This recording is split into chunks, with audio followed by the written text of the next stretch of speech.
Amazon জঙ্গলে ৩টি ভয়ঙ্কর ডাইনোসর সম্পর্কে জানব। আগে ভিডিওতে যারা লাইক সাবস্ক্রাইব করবে না তারা এই সাপটির কামড়ে মারা যাবে। চলো বন্ধুরা ভিডিওটি শুরু করা যাক। ১ নম্বরে রয়েছে অ্যাঙ্কাইলোসারাস। এটি দৈর্ঘ্যে প্রায় ১০০ মিটার, পিঠ জুড়ে ছিল শক্ত বর্ম যেন লোহার ঢাল, আর লেজের শেষে ছিল বিশাল এক হাতুড়ি। এক ঘা মারলেই ভেঙে যেত হাড়, তবে কেউ আক্রমণ করলেই সে হয়ে উঠত ধ্বংসের রূপ।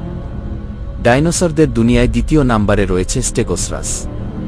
তার দেহ যেন একটি পাথরের দুর্গ, পিঠ জুড়ে ধারালো পাথরের মতো বড় বড় ফলক, যেন যে কোনো মুহূর্তে ছুলেই কেটে যাবে চামড়া। লম্বা লেজে ছিল ৪টি তীক্ষ্ণ কাঁটা, একটিই যথেষ্ট ছিল শত্রুকে ছিন্নভিন্ন করে দিতে। ৩য় নম্বরে রয়েছে ব্রাকিওসরাস। তার উচ্চতা ৪ তলা বাড়ির মতো, তার ঘাড় এত লম্বা তারা গাছের একদম শীর্ষ পাতা খেয়ে ফেলি চোখের পলকে। তাদের শরীর পাথরের মতো শক্ত, আর পায়ের আঘাতে কেঁপে উঠে মাটি। তাদের সামনে পা দুটো পিছনের চেয়ে লম্বা। হয়তো তারা তৃণভোজী, গাছপালা খাই, কিন্তু ভুল করে কেউ যদি তাদের রাস্তায় আসে তারা এক পা দিলেই সে শেষ। তাদের চোখ দুটো বড়, তীক্ষ্ণ আর সাবধানী। তারা শান্ত, কিন্তু যখন রেগে যায় তখন তাদের গর্জনে কাঁপে আকাশ বাতাস।